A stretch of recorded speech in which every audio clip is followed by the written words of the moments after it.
السلام علیکم ورحمۃ اللہ وبرکاتہ۔ ناظرین، انسان جو بھی قدم اٹھاتا ہے، جو بھی وہ عمل کرتا ہے، جو بھی وہ کام کرتا ہے،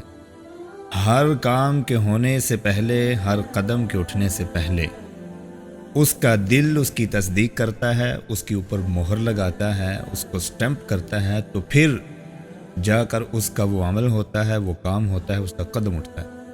اقرار باللسان، تصدیق بالقلب وعمل بالارکان۔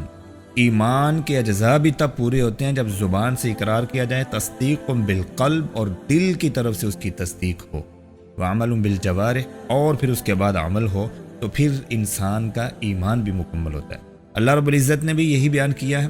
وَلَكِنَّ اللَّهَ حَبَّبَ إِلَيْكُمُ الْإِيمَانَ وَزَيَّنَهُ فِي قُلُوبِكُمْ، کہ اللہ تعالیٰ نے تمہارے لیے ایمان کو پسند کیا ہے اور اس کو مزین کیا ہے تمہارے دل کے اندر، یعنی ایمان کا بھی جو مرکز ہے وہ انسان کا دل ہے۔ اور وقالت الاعراب آمنا قل لم تؤمنوا ولكن قولوا اسلمنا ولما يدخل الايمان في قلوبكم، اور جو اعرابیوں نے، جو بدویوں نے یہ دعویٰ کیا تھا کہ ہم ایمان لے آئے، اللہ رب العزت نے ان کو یہ بتایا کہ نہیں، تم ابھی تک ایمان نہیں لائے، قل لم تؤمنوا ولكن قولوا اسلمنا، بلکہ تم نے اسلام قبول کیا ہے، ایمان تمہارے دلوں میں ابھی تک داخل نہیں ہوا۔ معلوم ہوا جب تک انسان کے دل کے اندر کوئی بات نہ اترے تو وہ پوری نہیں ہو سکتی۔ وہ ایک سرسری سی بات ہوتی ہے، وہ سرسری سا عمل ہوتا ہے، اس کے اندر نہ جان ہوتی ہے، نہ اس کے اندر تاثیر ہوتی ہے۔ ہم نے یہ کرنا ہے کہ سب سے پہلے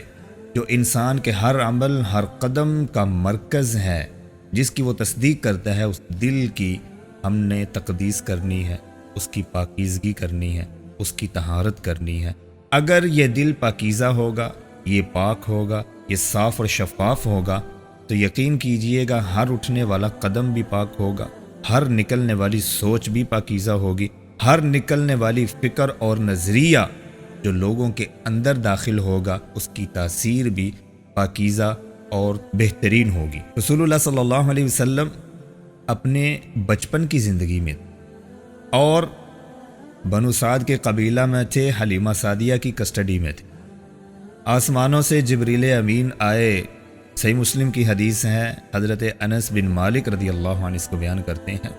جبریل امین آسمانوں سے اترے، آپ صلی اللہ علیہ وسلم بچوں کے ساتھ کھیل رہے ہیں، ان کو پکڑ کر لٹایا، ان کے سینہ کو چاک کیا، دل کو نکالا اور اس دل میں سے ایک ٹکڑے کو الگ کیا اور کہا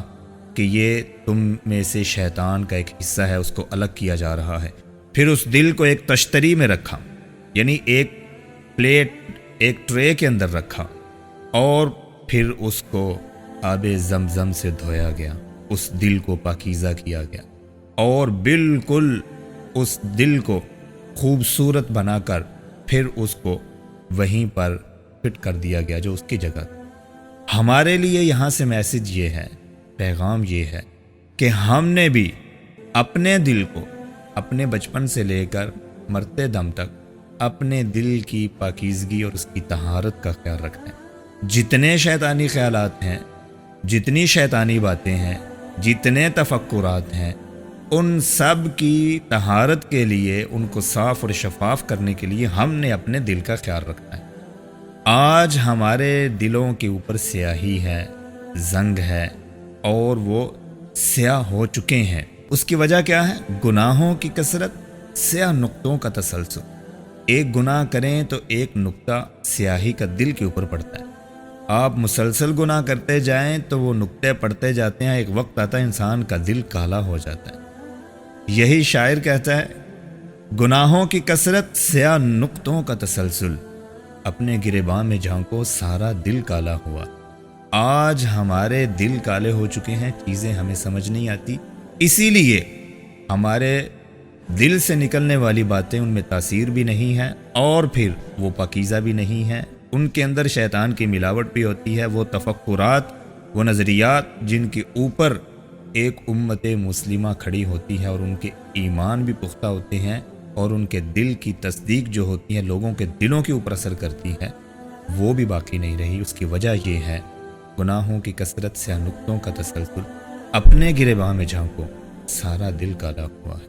السلام علیکم ورحمۃ اللہ وبرکاتہ۔